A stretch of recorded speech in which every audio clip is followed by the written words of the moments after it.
We're at the end of day 10. No, day 9. I am losing count. Day 9. Day 9. How was it for you? It was splendid.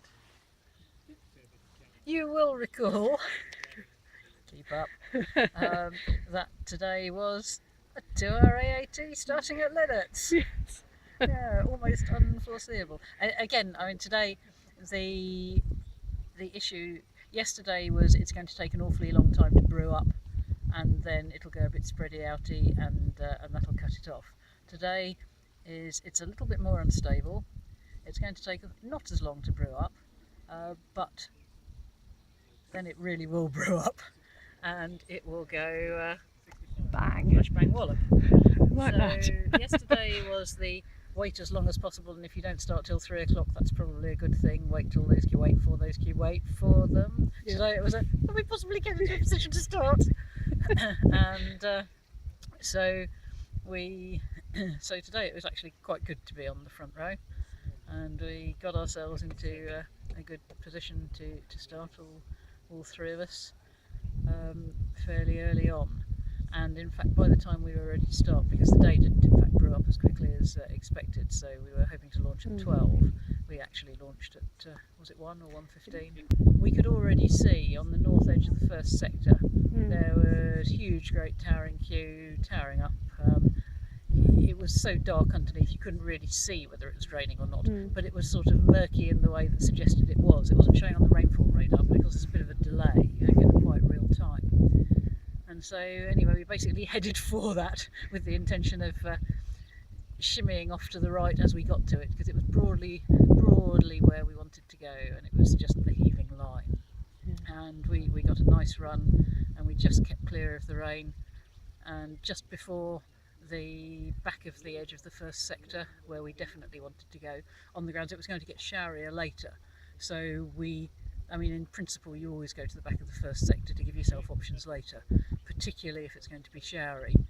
Make as much distance as you can, whilst you haven't got showers stopping you make it in other places. So we thought take all the distance we can in the first sector, even if it means skirting around that storm, because there will be storms elsewhere later, and that gives us more options.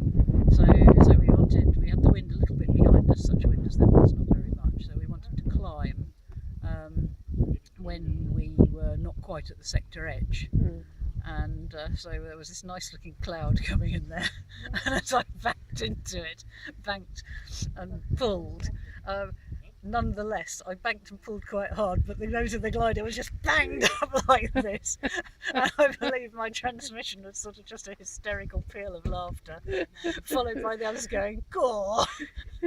as we sort of vanished up not into the cloud, obviously, because you're not allowed to fly in there, but it may be the best thermal entry I've ever made. It took about 500 foot on the way in, and we banged that up just a little bit short of the sector edge, and I just came off the top, out to the edge, back, took it again, and then we ran down the second line back to the westernmost sector, and at this point here, in fact, we were running away from the storms, and it was having been there were storms coming into the west area, but then they sort of all dissipated again there. So they were coming in from the northwest, so we headed down the rather nice line that had been set up for us down to the sort of bottom right hand corner of the next sector, and that really gave us enough distance with clipping the last sector. So that gave us the maximum options if we did that. So we just touched that sector, and we're really quite impressed that this line was just going out of the sector, but just curled round, and just at the point that we wanted to get into sector, there was a queue that was sort of right on the sector boundary. So I've just gone and taken some cake to the task setter, because we're so impressed. Seriously, the task setting has matched so well. They've really done a good job. They've sent us in the areas so far. It'll probably all go horribly wrong there, but they really have sent us where the weather was. Yes, so we clipped that one, turned round, ran back up the line that we'd run down,